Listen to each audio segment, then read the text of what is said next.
Get ready, because K-dramas are getting bolder than ever. Today, we're diving into the hottest, most talked about kissing scenes from the latest K-dramas, the kind that had fans rewinding, pausing, and absolutely losing their minds online. So consider this your official warning. Things are about to get intense. And trust me, there's one scene here that might actually drive you a little wild. Let's get into it. 10. The Interest of Love. 더 이상은 안 되겠어요. At number 10, we have The Interest of Love, a drama where love is never simple because every feeling comes with pride, timing, class, and consequence. Ha Sang-soo and An Soo-young work at the same bank, but emotionally, they spend most of the drama standing on opposite sides of an invisible wall. He likes her, but hesitates.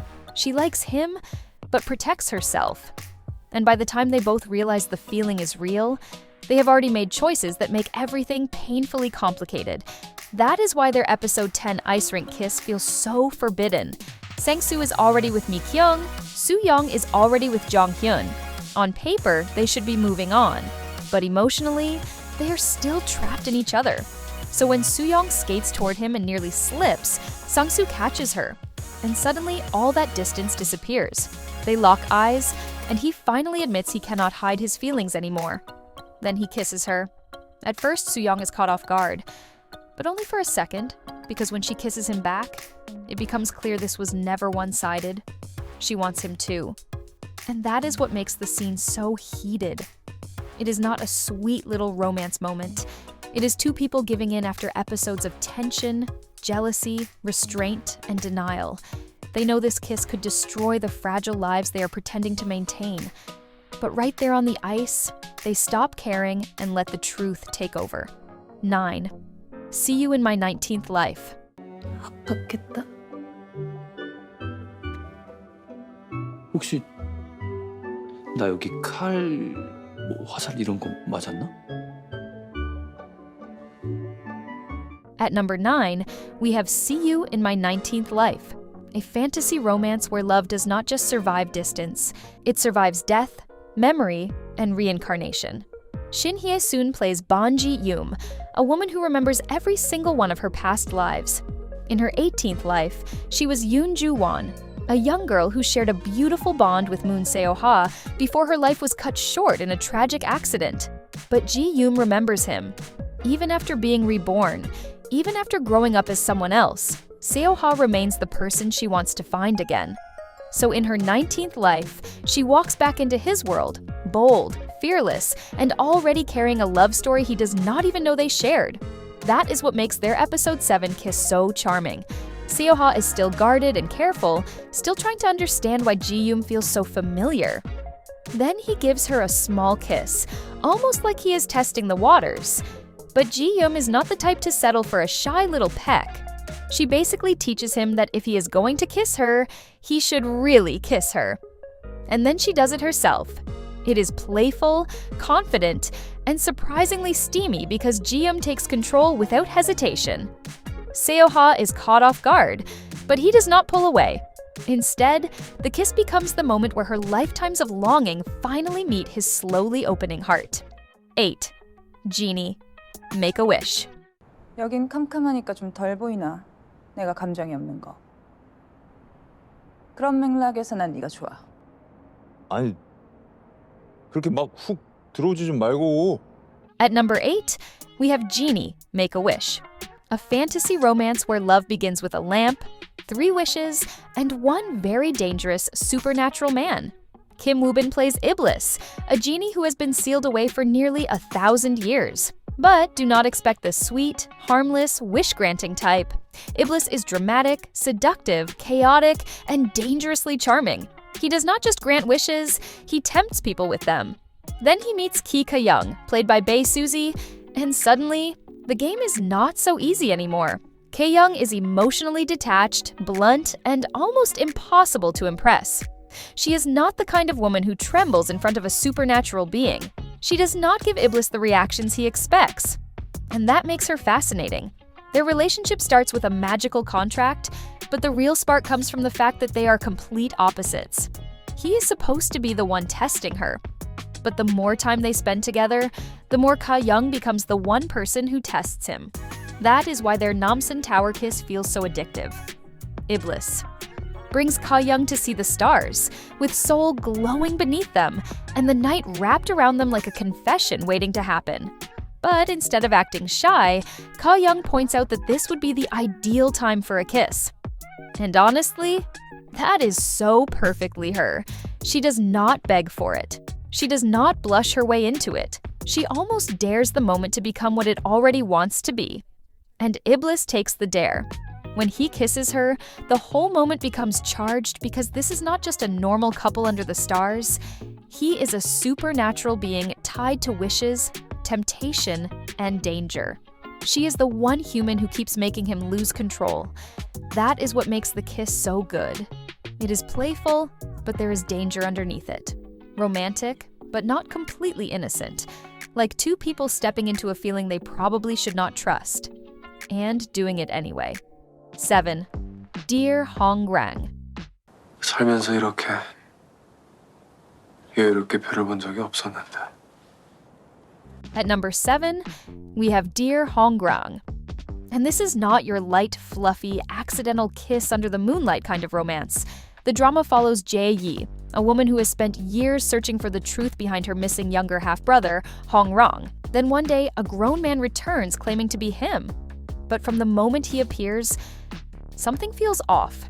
He has the face of the lost heir, the name of the lost son, and the position everyone has been waiting to fill. But he also carries secrets that make Jae-yi question everything. Because the man known as Hongrang is not simply a missing brother returning home. He is tied to revenge, trauma, and a much darker truth than the family realizes. But the closer Jae-yi gets to him, the harder it becomes to see him only as a mystery to solve. That is why their episode 9 cave scene feels so forbidden. By this point, Jae-yi and Hongrang are running from danger. She has been poisoned, and he hides her in a secluded cave, nursing her back to health while the world outside continues hunting them.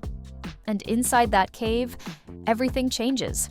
There are no family rules, no servants watching, no titles, no lies they can comfortably hide behind, just two people alone in the dark, with every feeling they tried to bury suddenly impossible to ignore. So when the kiss happens, it doesn't feel like a cute confession. It feels like surrender. It is passionate, but there is sadness underneath it. It is intimate, but dangerous. Whatever truth he is hiding, whatever punishment waits outside, none of it disappears. But for that one moment, they stop fighting what has been building between them. 6. Tempest. 당신은 누구인가요? 어째서 나에게 왔나요? At number 6, we have Tempest. And this one is not just a romance. This is love in the middle of espionage, assassination, political betrayal, and the terrifying possibility of war. Jun Ji-hyun plays Seo Moon-ju, a respected diplomat whose husband is assassinated while standing at the center of a dangerous political storm. After his death, she is pulled into a conspiracy involving South Korea, North Korea, and forces much bigger than one family tragedy.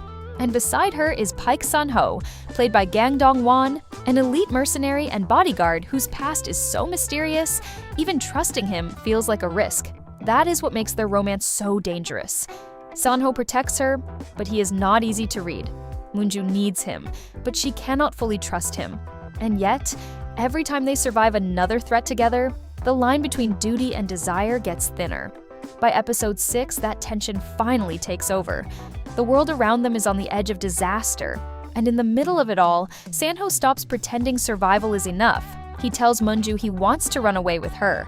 Led by K-drama veterans Kang Dong-won and Jun Ji-hyun, you can feel the weight in every glance and pause. They deliver a scene so emotionally charged, it quickly trended for just how good it is. Moon-ju, a diplomat, a widow, a woman carrying a nation on her shoulders, finally allows herself to be chosen. So when they kiss, it feels forbidden, urgent, and deeply human. It's not just romance, it's fear, longing, and stolen time. And for one moment, they choose each other anyway. But that is exactly why it feels so intense. It is a kiss built from fear, longing, danger, and the possibility that tomorrow may not come the way they hoped. For one stolen moment, Seon-ho and Moonju choose each other anyway. 5. Love next door. 그럼 나쁜 짓은? 해도 돼. 그것도. At number 5, we have Love Next Door, the drama that took childhood friends, neighborhood chaos, family history, and decades of teasing, then turned all of it into one of the sweetest slow-burn romances. Jung Hae-in plays Choi Seung-hyo, a successful architect who seems perfect to everyone else. Jung So-min plays Bae Seok-ryu, his childhood friend who suddenly returns to Korea after leaving behind her high-pressure life abroad. She had the impressive job, the fiancé, the polished future, but behind all of that, she was exhausted. So she comes home to restart her life, only to run straight back into the one person who knows every embarrassing chapter of her past. And that person is Seung-hyo. The beauty of their romance is that they are not strangers falling in love. They are childhood friends who have spent their whole lives bickering, annoying each other, protecting each other, and pretending their bond is just habit. So, when their feelings finally turn romantic, it feels natural, but also terrifying. Because once you cross that line with someone who has always been in your life, there is no going back. That is why this kissing scene hits with such a different kind of chemistry. By this point, Seung-hyo and Seok-ryu are finally official. But now they have a new problem. How do you act like a couple when everyone around you still sees you as childhood friends? So, when they are alone in Seok-ryu's bedroom while her family is away, the mood instantly changes. There is no big dramatic confession, no life or death danger, no fantasy curse. Just two people who have known each other forever, suddenly standing in a private space where they can no longer hide behind jokes. And that is what makes it so steamy. It is not about mystery, it is about familiarity becoming desire. They know each other too well. And now all that history turns into something romantic, intimate, and impossible to ignore.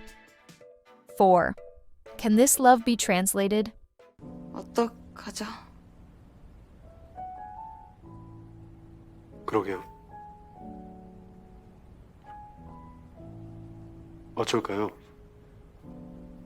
At number 4, we have Can This Love Be Translated? A romance where the man can translate almost any language, except the one woman who keeps turning his whole life upside down. Kim Seon-ho plays Ju Ho-jin, an interpreter whose job is to stay calm, neutral, and invisible. Go Youn-jung plays Cha Moo-hee, a top actress whose life is glamorous on the outside, but chaotic and wounded underneath. He is supposed to translate her words, but little by little, he becomes the person who understands the things she cannot say. And that is where the romance becomes dangerous. Because Ho-jin is not supposed to fall for her, he is working with her, protecting her image, standing beside her in a professional role. But Moo-hee is not just another client, and Ho-jin is not just another employee. By episode 11, the tension finally reaches the point where pretending becomes impossible. Ho-jin takes Moo-hee to the place where he has been staying in Italy. And instead of promising her some perfect forever, he gives her something more honest. He tells her that maybe they will break up someday anyway, so they should date now, freely, without obsessing over the ending. And honestly, that is what makes the moment so romantic. He is not promising forever. He is choosing her in the present. Then the electricity suddenly goes out. Dinner is left behind. The room goes quiet, and suddenly, there is nothing between them except all that tension they have been holding back. That is when they kiss. And this kiss feels steamy, because it is not just attraction, it is surrender.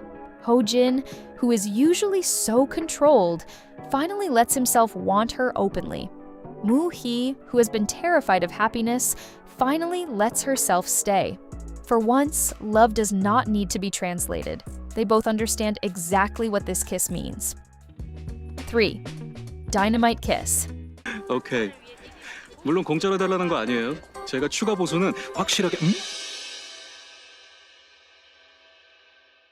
At number 3, we have Dynamite Kiss. And honestly, the title does not lie. This drama does not wait 10 episodes to light the fuse.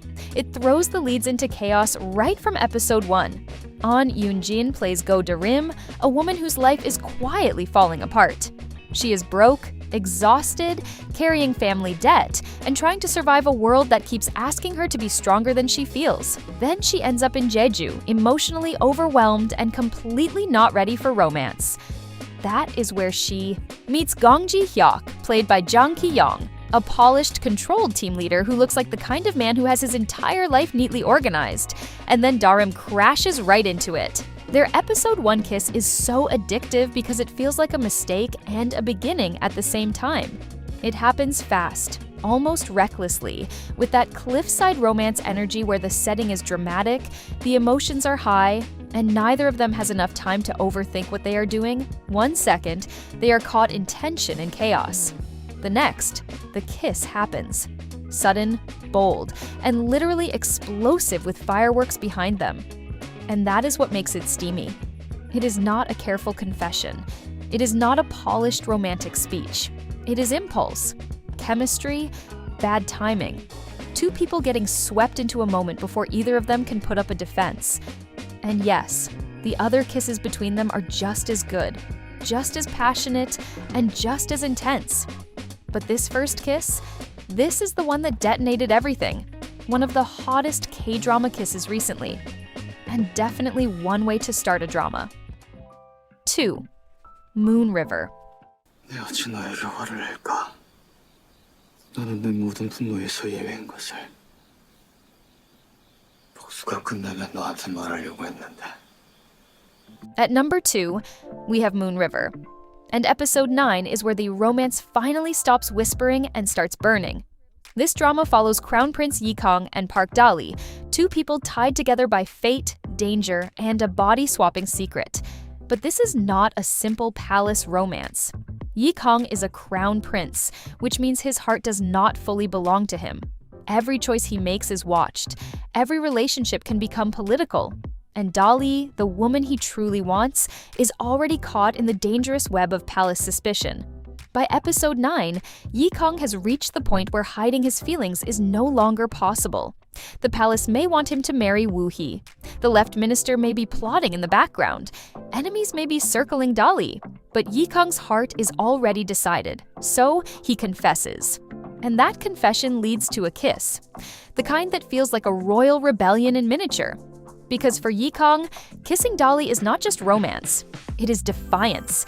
It is him choosing the woman he loves, even when duty is trying to drag him somewhere else. But the real swoon comes later, when he prepares the 100 pairs of flower shoes he once promised her. A path of petals, rows of shoes, one special pair waiting for her. Inside is a ring. And in that moment, Yi-kang proposes not as the crown prince, not as a man trapped by the throne, but simply as someone who wants to belong to her. That is what makes episode 9 so powerful. Their love is beautiful, but it is also dangerous. He is politically promised to another woman. She is surrounded by enemies. Their relationship could bring scandal, punishment, or worse. But for one night, they stop letting the palace own them. They hold their own small ceremony. They choose each other privately, sincerely, completely. And honestly, that is exactly the kind of forbidden historical romance that makes viewers lose their minds. 1. Siren's Kiss. 저 남자가 의심 들었나? 그럼 확인해 보면 되지.